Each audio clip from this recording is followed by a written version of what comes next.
it's also, a good 9 minutes or so for us to share some superlatives for the Iowa football season. And I will hand it off to you, Mr. Zach Heine. Yeah, so I had a couple in mind that we could throw around, and if anyone in the comments wants to, put their answer in as well, please feel free. I think a good one to start with, though, is the Offensive Player of the Year for Iowa in 2025.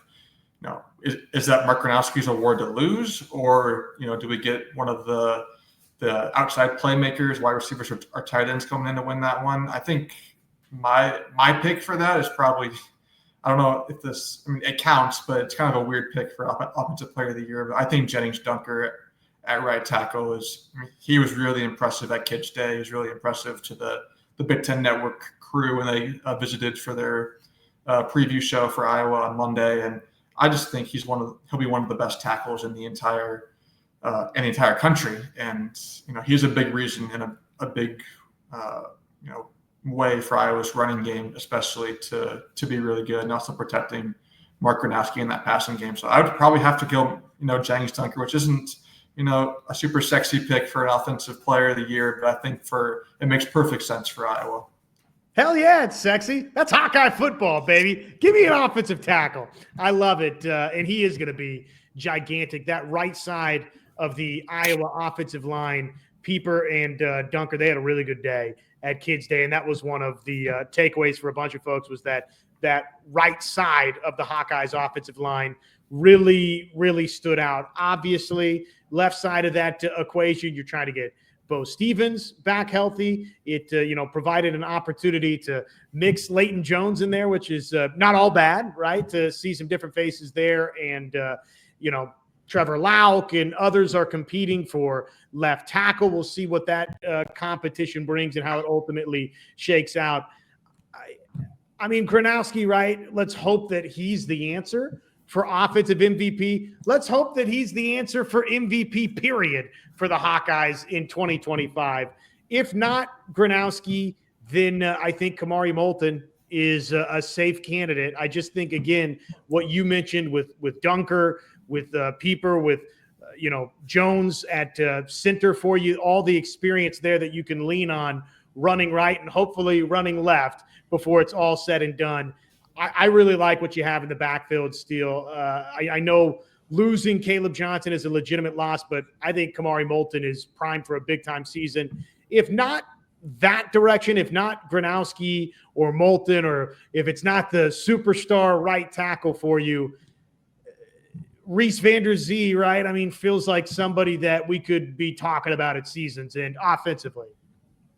Yeah, I would certainly hope so. It's tough to pick an Iowa wide receiver for this award because of how they've been utilized in the scheme, and the end of your stats don't always look the best for them. But it'd be great if Reese Vander-Zee ends up being that for you, and as Nostrenga as well. Which it would signify that the Iowa tight end room really had a breakout this year, which would be big. And so I think any of those skill position players, if we end up naming them the Offensive Player of the Year at the end of the season, it's a really good sign for Iowa's offense if that's the case. But we'll see if we can get that production from the wide receiver room, especially in 2025. I think that we will with Mark Gronowski in the fold, but it's kind of one of those things where I want to see it first, and then I'll be able to believe it. We'll shift over to the defensive side of the ball now. Defensive Player of the Year, and I'll toss it off to you first, Josh, for your pick.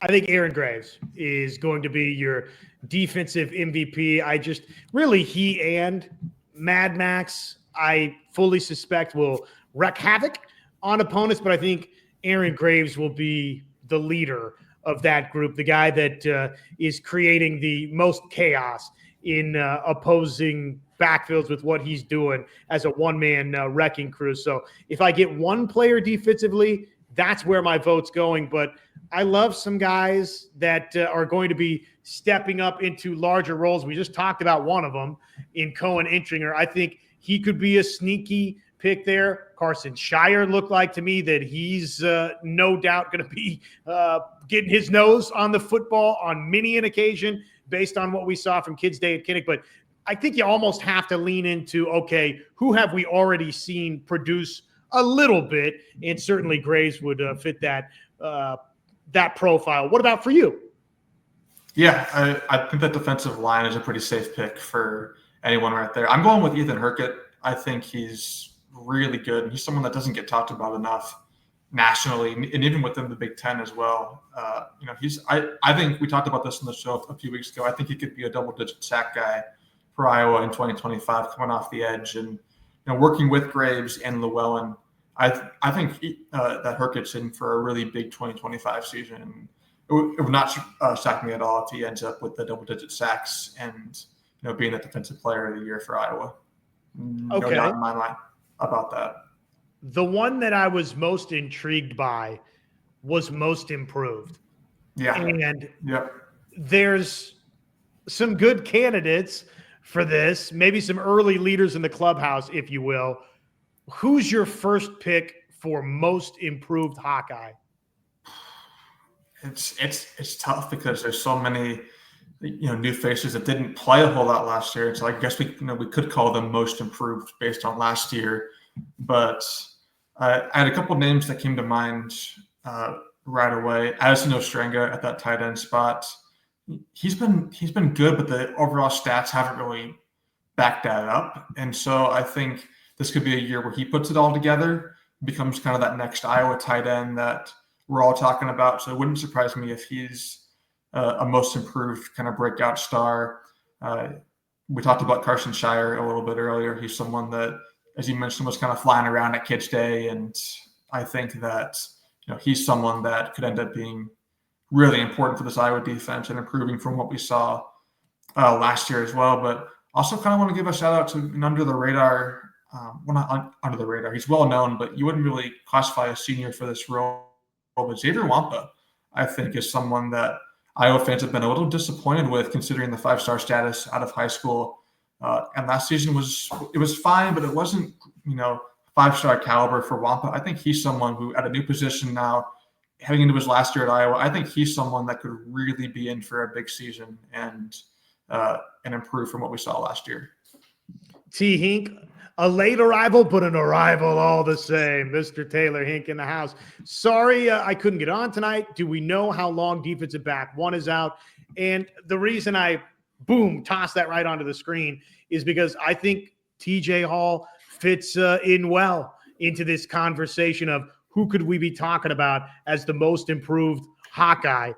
Based on what Phil Parker and Kirk Ferentz have had to say, I think that he's got to be a name that you consider. TJ Hall at corner. And to answer your question, by the way, T. Hink, it was 1 to 2 weeks with the bone bruise, and that was last Friday at Media Day. So we're essentially 1 week into the 1 to 2 weeks. So that means maybe beginning of next week, and certainly if not the beginning of next week, you'd have to think the following week for sure. Kirk Ferentz, we played the clip earlier. He's not concerned at all, and so that's good news. At least he's saying he's not concerned about where TJ Hall is at in his injury recovery. But I think he's a name to watch. I think there's a couple of names. You mentioned Xavier Wampa for sure, and let's hope he's in that most improved Hawkeye category. But Cohen Intringer, right? I mean, I'm just saying, you show me a couple of times now in these live practice situations, and I know don't get drunk on Kids Day at Kinnick, but you show me that you're out there making plays with butts and seats, and that gets my attention a little bit. So I'd have to say, though it's probably pretty obvious, Cohen Intringer would be a serious candidate for most improved Hawkeye. And if I can throw one offensive player your way, I'm going to, again, take the low-hanging fruit because, I'll take the minus 250 or minus 500 odds. Give me the favorite. I think that Reese Vanderzee has a chance to definitely be a most improved Hawkeye that we're talking about as well. A couple of final comments from the chat, and then let's call it a night, Zach. We might have brought this up already, but are you concerned with the snap issues on Saturday? I mean, I think you got to be to some degree, right? I mean, I want to see it get ironed out, but big time concerned? No. And again, I've been banging on the drum on many an occasion that I wasn't going to, get all out of sorts one way or the other with what we saw from Mark Gronowski from Kids Day at Kinnick. I anticipated, I expected to see some rust, and Zach, I think we got that. And oh, by the way, the one I think was not necessarily totally on Gronowski. I think it was a poor snap. Yeah, I'm not super worried about it. It's just ironing out the kinks here in the right before the season begins. Logan Jones is someone who you feel very comfortable with at center, and his rapport with Gronowski will grow as the season goes on. So I'm not super pressed or worried about those snap issues long term.